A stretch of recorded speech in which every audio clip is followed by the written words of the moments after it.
Hello, and welcome to another episode of Stitching Consciousness. This is our seventh episode, and today I'm very excited to introduce the guest that we have all the way from Vancouver, Canada. So we have Cris Herrera. I hope I got the name close to right. Yeah, it's all right. So, Cris is a sustainable fashion activist and the founder of Naturspired with a background in marketing and sustainable business strategy. Cris is a particularly curious individual who likes to question and challenge the norm. And she is also one of those podcast hosts who I looked up to when I was thinking of starting my own podcast.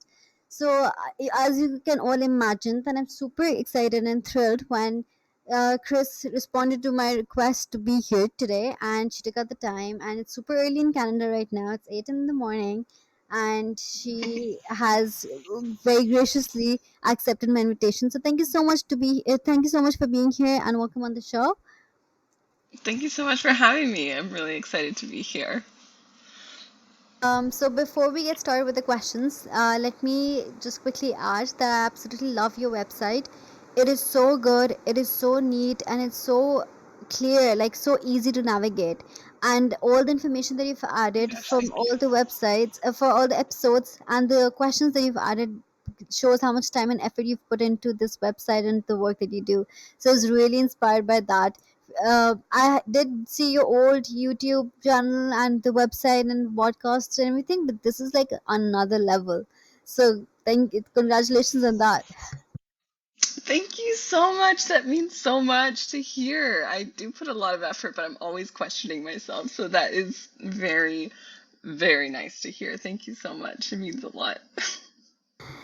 So, can we start with your journey and how you basically got into activism, fashion activism, and what brought you here, basically? Yeah, so my journey is kind of interesting. I've been involved in a lot of different industries before I got into fashion. And when I was first introduced to fashion as a form of expression, because I think we've all been introduced to fashion the second that we were born, but we don't really recognize the connection that we have to it. So when I first recognized the connection I had to fashion was when I was working at a corporate job in administration, and I was starting to build my own blog about fashion and beauty. And during that time, I started the blog like most people do, which I would, source clothing and accessories for a shoot. I would go on a shoot. And then I know this sounds so horrible now, like looking back, but after the shoot, if I didn't find any use for the garments I was wearing, or if they were too like out there and I wouldn't wear them again, then I would just return them back to the store. I had no idea what happened to returned products. I thought that they would just go straight back on the shelf. Later, I found out that that wasn't the case. But what brought me to that realization was one day I was on my lunch break and I went to Pacific Center, which is the mall in Vancouver downtown. And I was walking along the mall and I noticed just how many stores were clothing stores. I was just walking through and I'm like, okay, more than 60% of the stores in this mall are all clothing stores, but yet they're never empty. They're always on sale, and there's always so much clothes. What happens to the clothes? Because people are buying, but the racks stay full. What's going on? Um, and there was one time that I was in H&M during that shopping session, where they had the back door peered open just a tiny bit, and I saw like a massive pile of clothes, and that was the return room, and it was pretty intense. And then I was like, okay, I need to know what happens to these clothes because they're just sitting there. Like, what's going to happen to all of these clothes that aren't worn when the new season comes or when the new, collection comes in a week?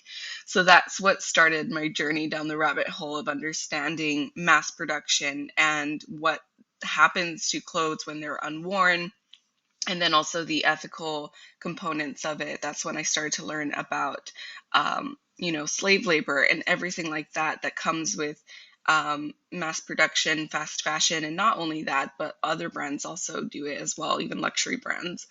Um, so when that happened, it completely changed my view of what I was doing. And I was like, the feeling that overwhelmed me was, how is it that I don't know this? How is it that most people don't know this? This should be common knowledge. People should know about this. This doesn't make any sense why people wouldn't know about something so horrible that happens in such a beautiful industry. So that's kind of when I started to pivot and make content that was more aimed towards educating people about sustainable fashion, and also just having like those conversations with the people that I know in my life to help them understand as well, because I didn't. So yeah, that's like a long drawn story on how I started.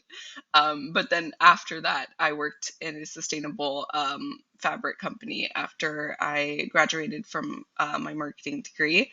And then after that, I started Naturspired. And here I am. So, what I love about this story is that unlike many other stories that you would hear about sustainable fashion people who are in this business, it's something that you realized on your own and something that you noticed and then observed and then got into it. It wasn't something that, like, for instance, my degree is in international development, and then I got a job which was in this. So that's how I was introduced to this. But you were so observant that you noticed it yourself and then got into it and questioned that. So that's the part that I love the most about your story. And even when I was doing my research on you, this is something that really struck me. So, so basically, if you could talk a little bit about Naturespired and what you do over there and how, like, what's the basic purpose of it? I understand it's. I read somewhere on your website that it's because not everyone should have to dig deeper to get basic understanding of this. That was the purpose of this platform. So, if you could talk a little bit about that. Yes, I strongly believe that you shouldn't have to have an innate passion or curiosity for sustainability to understand it or to know about it. I think it should be common knowledge. I think it should just be the way that our society views clothes needs to change. I think that we need to see things in a mend, repair, and hold for a long time mindset, instead of what capitalism tries to constantly push. Even with the secondhand resale market, it's like, okay, we're starting to see a pivot in secondhand. Well, let's sell more secondhand. It's like, no, the point is to reduce consumption, but also so that people understand it. And I think no one should have to really dig. Like, that's the thing, that when I started Naturspired, I had to really dig to find information. And I don't want anyone to have to do that to find like quality content. So when I started Naturspired, it was so okay. Naturspired has had quite a few pivots in its little lifetime, but that's kind of what happens when you start a business. Um, so when I started it, it started out as a sustainable fashion consulting service, or like agency. So I was first communicating with sustainable brands and helping them develop transparency guidelines and structures for their business so they can become more transparent and eventually sustainable in their production and supply chains. So that's first what it started, but then I noticed I needed to pivot more onto education and information. So recently this year, I made that change. So I used to do like consulting and stuff like that, and that's what Naturspired used to do. And now Naturspired is mostly all about just media and education.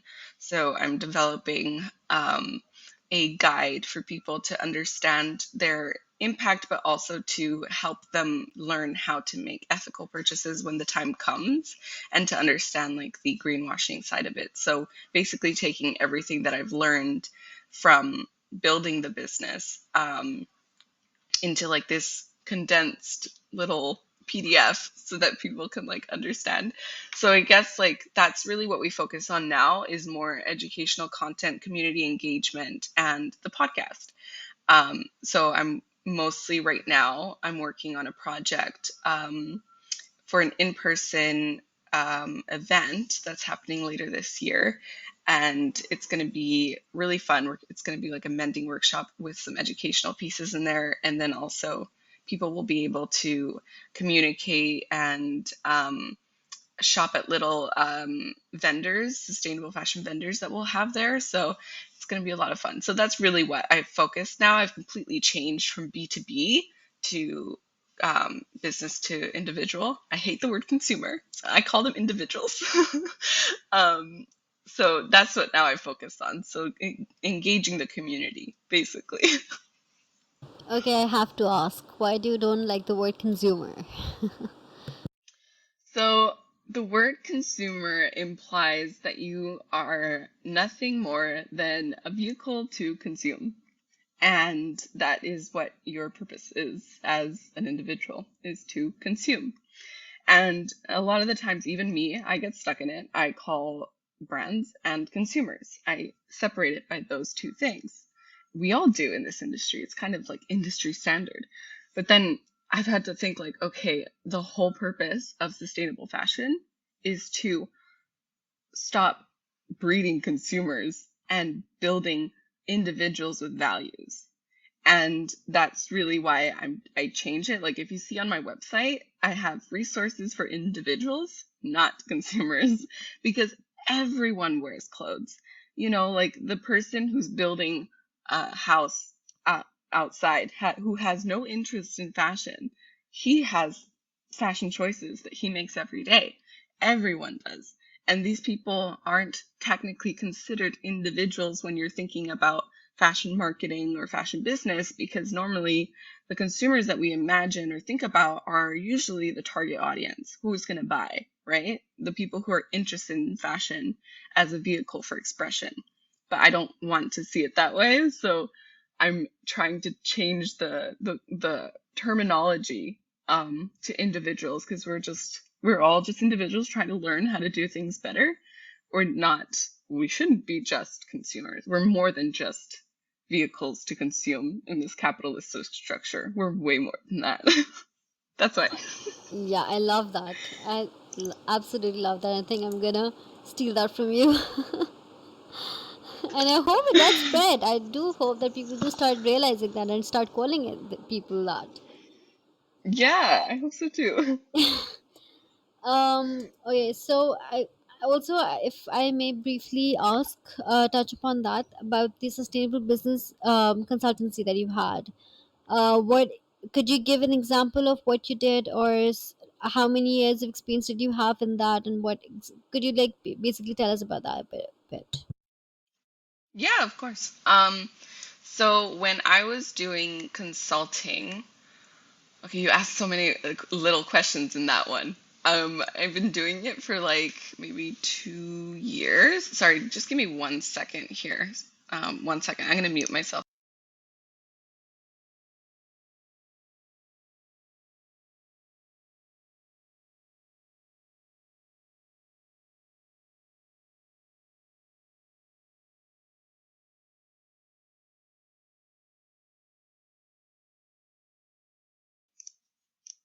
I'm so sorry. You'll have to cut that out. That was my husband. He was having to pass through um the joys of online stuff. Anyways, um yeah, so I was doing that for I'm actually going to start from the beginning so it's easier for you to edit. Uh That's very kind of um you. no worries. Yeah, so when it comes to consulting, there's a lot of little questions there, so I'll try to summarize. So I've been doing that for a few years now. I started, I think, consulting on a freelance basis back in 2020. 2020. Yes, but it wasn't anything like official. I didn't have a website. It was just me helping brands make better decisions on a like Zoom conversational basis. And then that's when I kind of realized, oh, there could be something here. And then when I left my previous company last year, so that's kind of when I went full time into it. That's when I started really getting into the full time consulting of it. And basically, the meat of what I would do was transparency audits and planning. So I would develop a transparency report. I would look at the business holistically from what they're doing on the internal side and what they're doing on the external side, meaning their marketing, and then also their actual supply chain. So my biggest concern, or like my biggest goal, was to eradicate greenwashing in brands marketing and also give them tools to be more sustainable in their supply chain and be honest about it publicly, because that's the biggest problem. Is a lot of people don't think that there's a big issue because greenwashing is so widespread that they're like, oh yeah, people are doing something, like it's getting better, but yet the world is still boiling to a crisp. So that was my goal, and that's what I focused on with brands. Yeah, so that's basically what I did, was developing strategies to develop. Sometimes it would be policies, sometimes like policies for garments manufacturers or dye houses. Sometimes it was helping them connect with the right certification bodies for their, organic cotton suppliers, something like that. Like, it really depended. And then once we finished like the internal work, then I'd work on a communications plan with them so that they could communicate transparently without greenwashing, if that makes sense. I hope I didn't run off too much. No, no, that does make sense. And I was just trying to figure out what exactly that job entailed. So when did you get into podcasting? Podcasting was the exact same time that I started the consulting. So that would be last year. Oh my gosh, it's still so young. It was July, I think, 2021, or June, something like that. Yeah, that's when I Wow, started. okay. So you got successful quite quickly. I mean, I don't know if I'd call it that successful. I don't know. Everyone's like, I think when you're looking at, as an individual, you're looking at like your own goals and your own ideas of success, that you don't really notice that it might be successful. But yeah, thank you. No, but that gives me hope that maybe like in a year, if I'm even close to where you are, I would love that. I'm sorry if I'm fangirling a bit too much.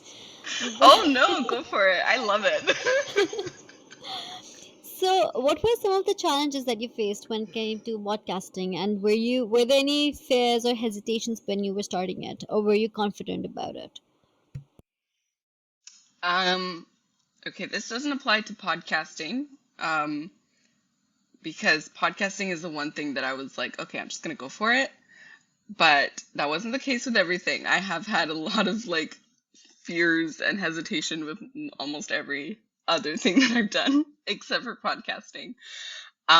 So when I started it, it was really like, I was like, I just have so much to say and people could really use it. And I would get asked a lot of questions, and it was getting kind of overwhelming to have like intro chats with so many people saying the same thing over and over.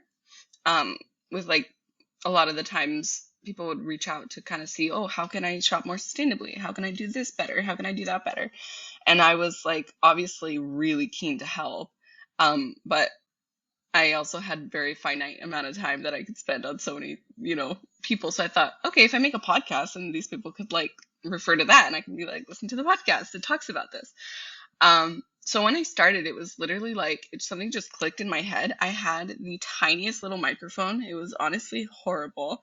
And if you look back at the first episode, it's so cringe. I was so nervous and my voice is like it's intense. But anyways, um, and I just like sat down with my computer on my lap on the floor and held up the microphone the whole time, because it was the line was so small that it wouldn't stand on its own. So I had to like hold it like this, if people are watching on YouTube, and like talk to the microphone like that. It was actually really funny. But that's how it started. And the challenges that I've faced with it and continue to face with it is, it is extremely time consuming to develop and produce and advertise a podcast correctly. I can say very confidently I'm not doing it correctly. Especially now because it's like a lot's going on and I don't put a lot of time in advertising it, like the post work, which is the most important. But yeah, I think that's like the biggest challenge I've had is just the amount of work that goes into it. No one really prepares you for it, and then it's like constant. It doesn't end. So yeah, there's that. But I love it. It's one of my favorite things. Yeah, I mean, I think your website shows how much work and effort you put into that because you have all these questions and these sections, and that was super impressive because I have never bothered to do any of that. So when I saw that, I was like, man, I really need to like up my game because that was really impressive. So Thank you. what's your process of like when you've had really nice guests, like really important people as well, so what's your process of getting those people and like chalking out ideas of episodes, or is that random, like whoever you come across? Um, it's definitely not random. I have a annual um, calendar that I created where I basically sketch out or draft the themes that I want for each interview episode. I don't come up with all the questions right away, but I kind of think like, okay, I want to talk about circularity. Who can I talk to about that? I want to talk about secondhand sustainability. Who can I talk to about that? And when I say to myself, who can I talk to about that? I don't know who at that time when I'm making the plan. I just envision what the podcast could sound like, and I also envision what people are interested in at the moment, and then I'm like, okay, this is kind of what we could talk about for the next few months, and that's kind of how I plan it out. When it comes to speaking to people, what I've done is, honestly, I've just thought, who would be the best person to speak to about this, even if my podcast is tiny? If I just ignore that, who would I love to talk to about this? And then I think of someone, and then I'm like, I'll just ask.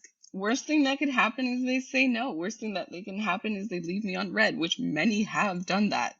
Rejection is real, but it's not as common as you would think. So, I would say like my advice would just be ask if you have anyone in mind that you actually think like, oh, I would love to have so and so from Fashion Revolution talk on this. Just ask them. They might. You never know. Or someone from like a textile company that you've been really interested in. Just ask, like I think one of the biggest things that I had to overcome individually, like as a person, was the fear of sounding desperate or stupid, or feeling that my podcast was too small, that no one would even want to be on it, and why would they want to be on it, and blah, blah, blah, blah. Such a waste of time. Like I would go on in my head being like, no one that big's going to want to be on my podcast. But I just had to be like, you know what? Sorry for my words. Fuck it. I'm just gonna ask, and that has helped me because that's really how I've been able to get those connections and interview those amazing people. Just asking. That's a really good advice. So I'm just manifesting right now, putting it out in the universe, and I want someone from Sustainable Fashion Forum to be on my podcast very soon. Like, that would be like a dream come true. Yeah. So, what does fashion mean to you personally? Oh, that's a loaded question. Um, fashion, fashion or sustainable fashion? Just fashion in general? Isn't it the same thing? Shouldn't it be the same thing? It should be the same thing, yes, but it's not, unfortunately, yet. Um, well, fashion, I think, is, and I've always said this, it's a gateway to expression. It's really a vehicle for you to express who you truly are, and or who you want to be in the future. Um, Sustainable fashion is being able to be that, do that, feel joyful about what you wear without compromising natural resources, human life, environmental life, um, oceanic life, without compromising all of those things and staying within our planetary boundaries, which doesn't happen. Um, But that is what it would mean if I could envision a future that's best. It's where we live by and act by the principles of circularity instead of just talking about them. I'm so tired of brands talking about their 2025 goals that they never put into practice. Um, so yeah, I think that's really what it means to me.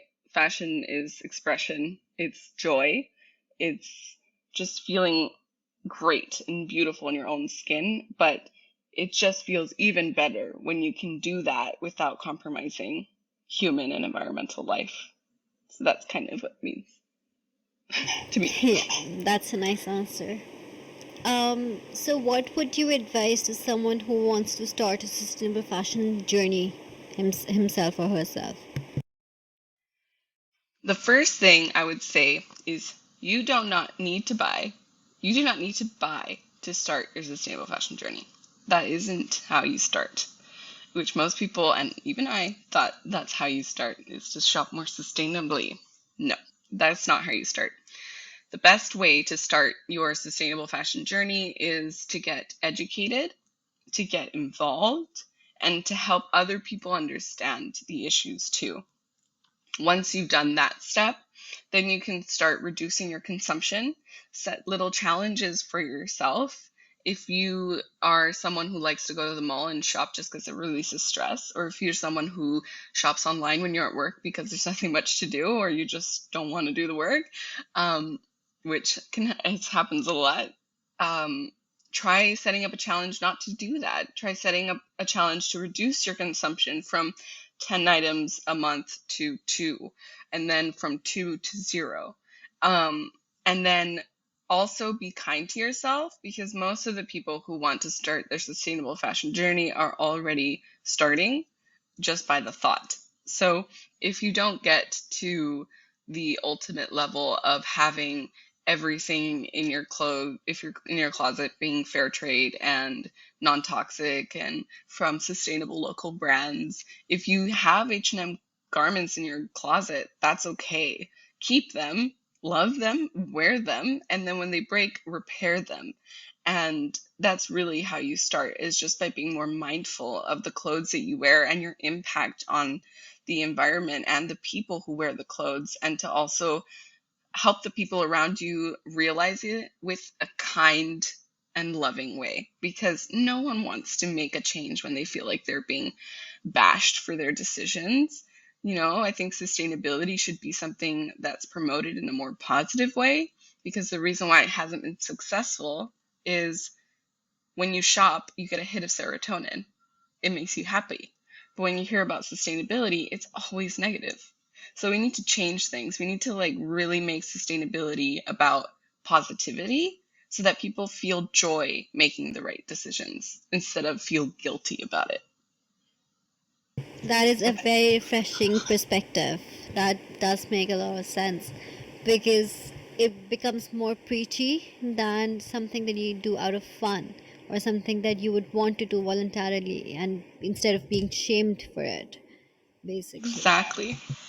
That's why I'm not religious. Fair enough.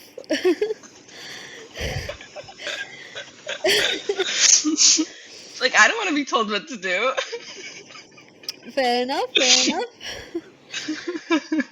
But brands should be told what to do and they should be held accountable. Yes, How can we do that or how 100%. can that be done, basically? Yeah, so with brands, it's a whole other story. With brands, well, okay, so accountability in itself doesn't just come from brands making action. Brands need to feel pressure to make action from consumers and the legislative bodies that regulate their businesses. So, and then we also need pioneers, like brands that actually do want to make a difference and want to be the people that are coming out here and saying hey, I'm doing it all great. Look at me, follow my lead. There are some brands that are doing that. Nudie Jeans is one of them. Also, I think the sustainable fact sheet that New Solo came out with is a great way to lead as well. this it's open source, everyone can use it. Um, but then again, for it to be a widespread change, we don't just need pioneers making a difference. We need everyone making a difference, including the big ones too.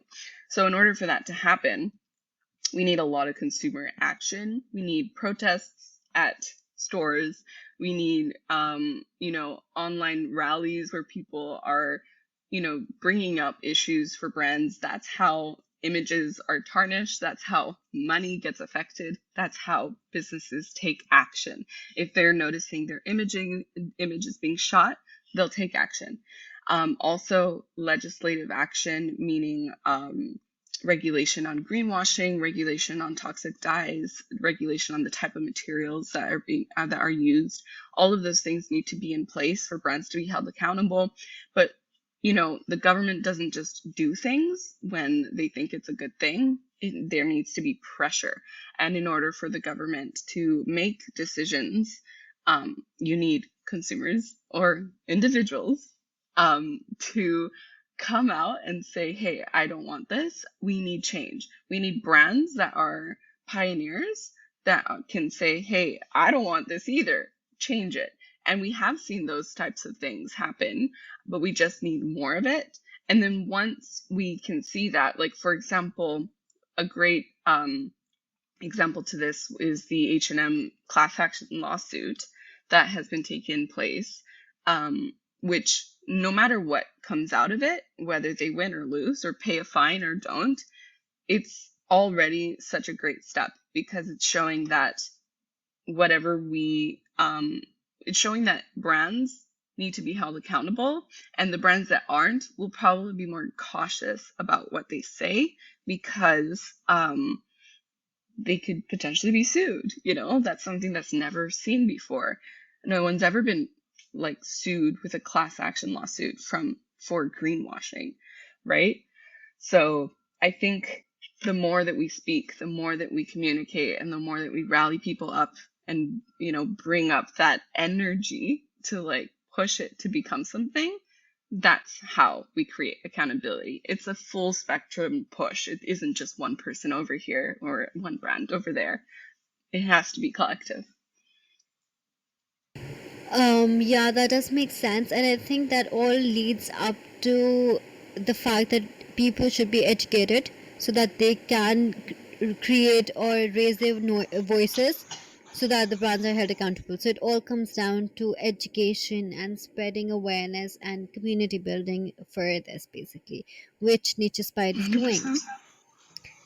Yeah. 100%. So this brings us to the last question. What is one life skill that everyone should have regardless of their careers or what they do in their professional lives? This answer is going to be biased to fashion, but everyone should know, not just people that aren't fashion.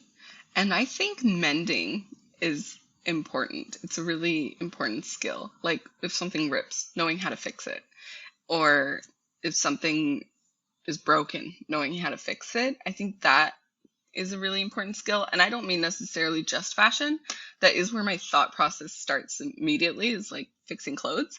But then also when furniture breaks or when something happens in your house and you're like, oh man, oh well, I'm gonna throw it out. And that just adds to the waste. I think knowing how to mend and repair the things that you have in your life and to know how to keep them with you for longer is a very important life skill that most people don't have lost. It used to be around. It used to be a staple in how, households were run. Women would always, stay home and mend and repair, and that's just what things were. And I think some of that needs to be brought back, and specifically understanding and valuing the things that you have in your life and wanting to care for them longer. I think that's a really big skill that a lot of us have become desensitized to because there's just so much stuff. I love that answer. I genuinely, one of my most favorite answers that I've had on this podcast for this question. I remember that you said that you were learning how to sew. Have you gotten far with that?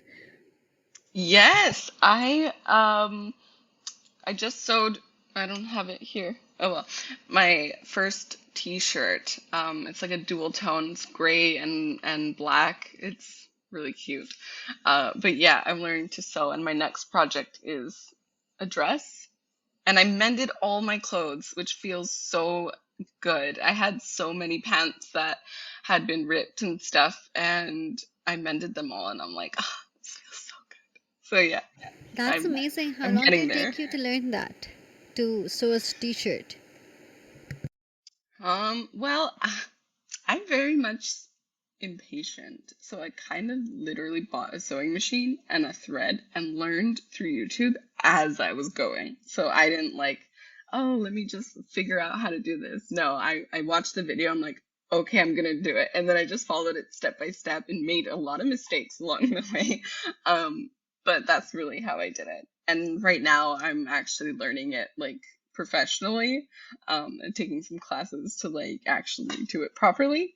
Um, but yeah, the way I'm doing it right now is I just trace a garment I want to make and just make it. Okay, that's Yeah. amazing. That was fast because I remember I spoke to you like a month back and you said you were going to start to learn how to do it, and now you've already made t-shirts, so that was quick. Yeah. I don't like to wait. I want to like get to it right away. I get impatient and then bored. So I have to hop on it when I have the inspiration. That's amazing.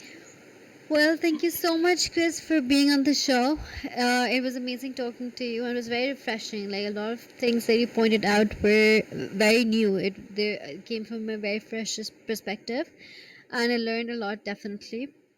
And yeah, thank you so much for So doing glad. this.